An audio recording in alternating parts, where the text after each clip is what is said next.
A little introduction.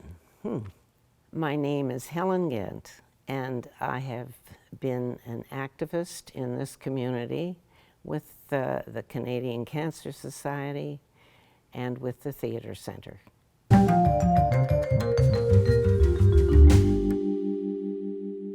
I remember the first thing I ever did in my life that I remember as being volunteer work was selling peanuts on the street corner on Water Street when I was a child in Newfoundland. I was selling peanuts in their shells for the Sunshine Camp, which was a camp for children. I was lucky in that I was exposed to theater as a young child. In school, we had dramatics as part of our education. So it was a natural part of my life, and I enjoyed it. When I came to Sudbury, it made an immediate impact on me. I had not been happy moving from Newfoundland to southern Ontario. The mood was not the same. When I came to Sudbury, I felt I'd come home. There were rocks, trees, and water, and friendly people. And I have felt that through all of the time I've lived here. I was never an idea person, but I loved supporting good ideas, and certainly this was one of them.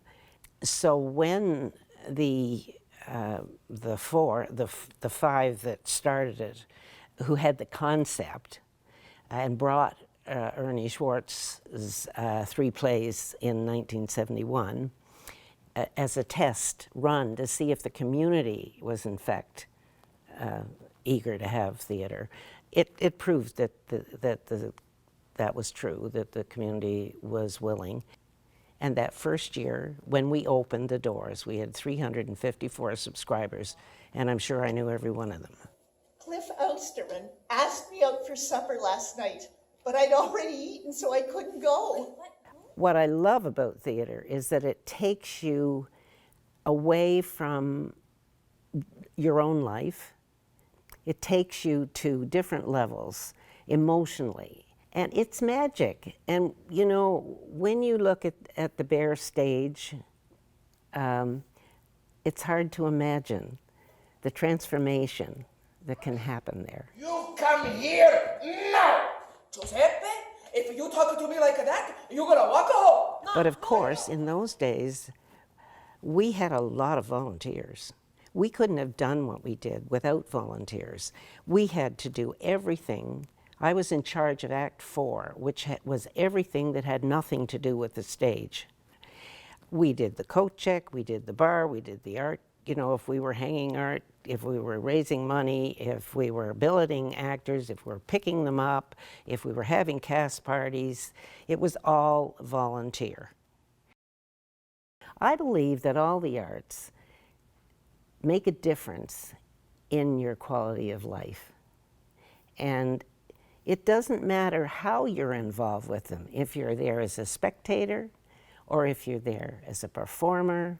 It feeds the community, and it feeds it financially by giving jobs and buying equipment and things in the community that that you need, and it embraces the emotional part of it too. I think it's essential. There are changes happening, and theater, I think, has to adapt to whatever the younger people are more interested in. Again, if you don't expose young people, then they're not going to come, period. Big Joe, Big Joe, Big Joe, Big Joe! One of my husband's partners, Dr. Power, was the president of the Cancer Society at the time. And they were doing a study. It was going to be a pilot, a test study. I was asked to chair that study, and that's how it all started. I mean, I'd been knocking on doors like many people for years, you know, for donations.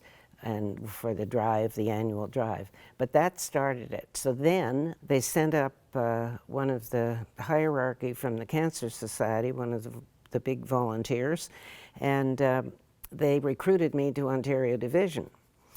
And from there, I started in education and patient services, and went up the ladder to president of Ontario Division. Well, meanwhile, I had been president of Sudbury, president of the district, which was the whole Northern Ontario, and then president of Ontario Division.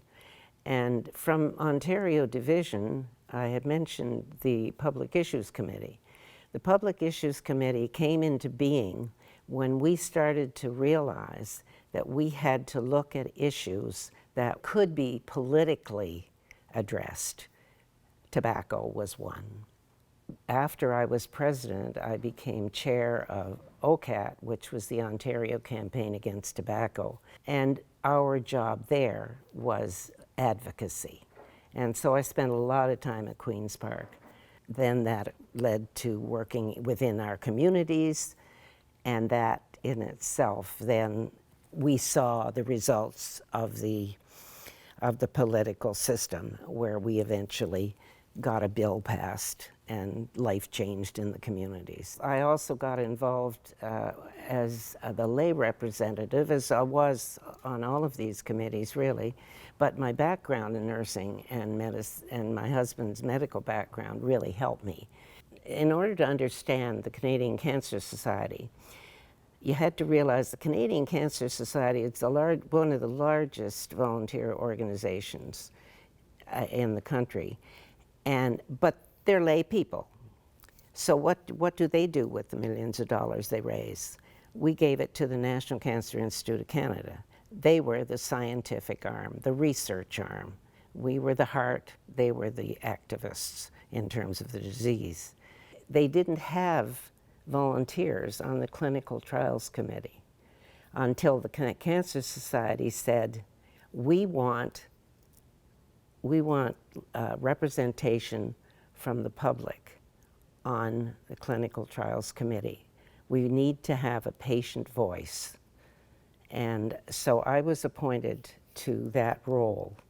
You ask the question that the research is never going to think about. What is it going to cost me financially? Am I able to do that? Can I, is it available to me because I live in a small town? All of those things are really important. And so I chaired that committee for a long time and saw the growth in it. It's been spectacular with regard to the changes. Through it all, I mean, what we've seen that is very clear is that, for example, with cancer, research is horrifically expensive. We have to learn to work together. We have to pool resources. And it doesn't matter what you're involved with. You've got to think globally or nationally, but it all starts from a community. I would say, in fact, I'm an accidental activist. I think that's a lovely expression because I have, as I said before, I have never been the ideas person, the originator of the idea, but I have certainly jumped on board, and in that case, I have been an activist.